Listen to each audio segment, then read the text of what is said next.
Okay, let's dive right into this. Welcome to today's Explainer, where we are going to completely deconstruct the way you think about time, money, and scale. Most people, they're just kind of resigned to this 40-year corporate crawl. They're just waiting for retirement to finally start enjoying their lives. But what if wealth accumulation isn't just some waiting game? What if it's actually governed by an economic physics engine? Today, we're going to look at the exact mechanics of how you can tweak the variables of that engine to completely escape the traditional slow lane. Here's the blueprint for how we're breaking this down today. First, the wealth velocity engine. Second, decoupling input from output. Third, the 4 modern levers. Fourth, mastering asymmetric risk. Number 5, the execution blueprint. And finally, number 6, the psychology of acceleration.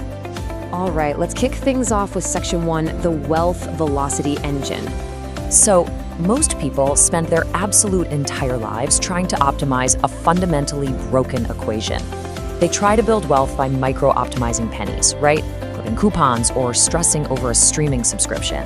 But true financial freedom, that requires mastering raw margin generation and geometric scale.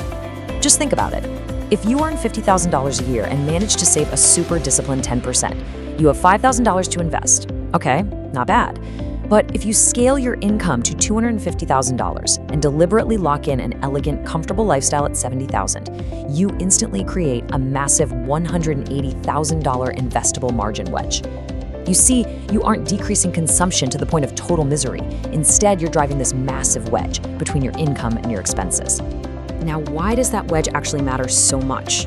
It's because the absolute speed of your wealth accumulation is structurally tied to the raw volume of capital you feed into your machine. Look, if you take that $5,000 in savings from the 50K earner and magically get a massive 15% return, you make $750. Literally, that is not going to change your life. But a 15% return on that $180,000 margin, that yields $27,000 in a single year. Seriously. You have to start treating your career like a capital production factory to generate that sheer volume. Which brings us right to section 2, decoupling input from output. To actually build that kind of income factory, you have to completely shatter the traditional employee mindset. And by that, I mean the absolute dependency on linear time.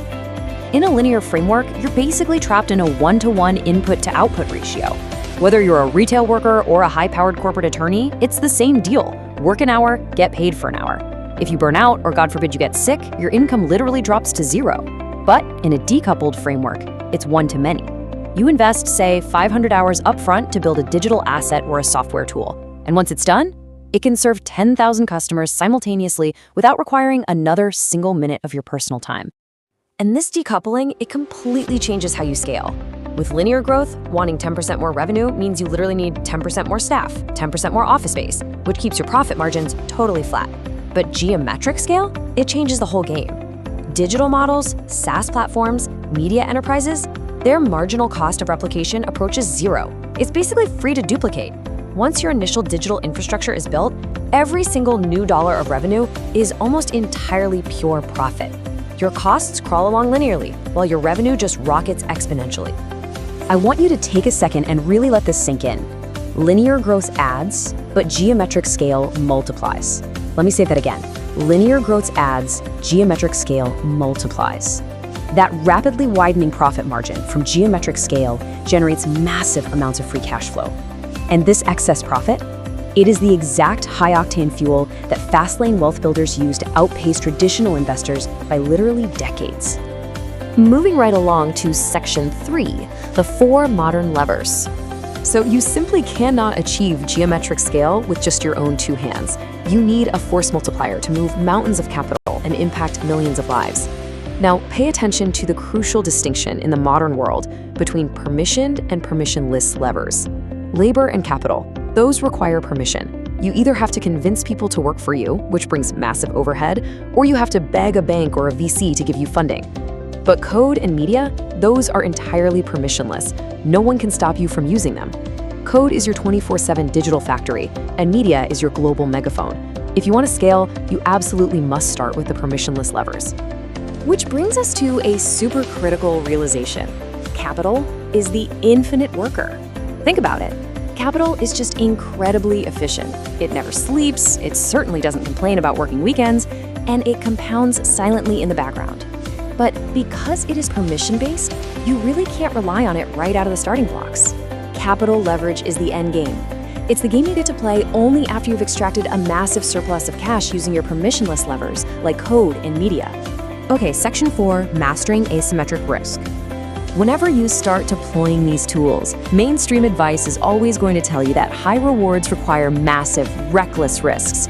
Honestly, that is completely false. True wealth creators are not wild gamblers. They are highly analytical managers of asymmetry. Genuinely ask yourself this: what if you try to build something and you fail 9 out of 10 times? Look, if you bet your house on a restaurant franchise, failing once means total bankruptcy. But in an asymmetric environment, the rules flip entirely on their head. Let's just walk through the actual math here. Say you take 10 asymmetric bets, like launching digital products or maybe some new media channels, and 9 of them completely, totally fail. Let's say each failure costs you $1,000 and 100 hours. Okay, so you've lost $9,000 and 900 hours. Ouch, right? But your 10th bet succeeds. It creates a productized business that nets $150,000 in cash flow. Boom. That single success entirely erases all of those previous minor losses. In a truly asymmetric environment, you only have to be right once. Now, the real secret here is just staying in the game long enough for that math to actually play out. You have to implement strict guardrails to protect yourself. First off, keep your fixed overhead incredibly low by using cheap cloud-based tools, not signing expensive office leases. Second, protect your base income. Build these assets on nights and weekends instead of just recklessly quitting your day job. And third, you've got to maintain intellectual integrity. If a bet simply isn't working after some objective testing, drop it. Pivot fast. Don't ever let your emotional attachment drain your capital. All right, Section 5. This is the fun part, the execution blueprint. We've covered the theory, the mechanics, and the levers. Now let's actually translate all of that into a direct 36-month operational plan. Ready? Here we go. Phase 1, months 1 through 3, is skill monopolization. Spend just 3 hours a day acquiring a rare, high-income skill that delivers a quantifiable ROI. Phase 2, months 4 through 9, is authority distribution. This is where you use media leverage to build in public. Publish deep case studies to create this awesome inbound loop of clients.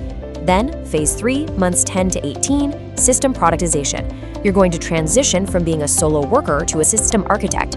Write standard operating procedures, hire talent to execute them for you. And finally, Phase 4, months 19 and beyond, capital fortress consolidation. You just sweep all those massive profits into stable capital leverage vehicles. At this point, your capital completely takes over the heavy lifting. Which brings us to our final section, number 6, the psychology of acceleration. You've got the math, you've got the blueprint, but honestly, the final obstacle is almost always psychological. You literally have to actively decondition yourself from the cultural narratives that keep you stuck in those low-velocity loops. First, you must trade the absolute comfort of a predictable bi-weekly paycheck for some short-term ambiguity. Second, you kind of have to accept a bit of isolation. When you're spending your weekends analyzing business models instead of just casually consuming entertainment, your friends might start to question you. It's just unfamiliarity to them. So go find a community of builders instead. And third, you need to develop absolute hyper-focus. You have to transition from being a consumer of algorithms to a true producer of assets. Because ultimately, this whole explainer, it is not about vanity or greed. Wealth velocity is really about autonomy.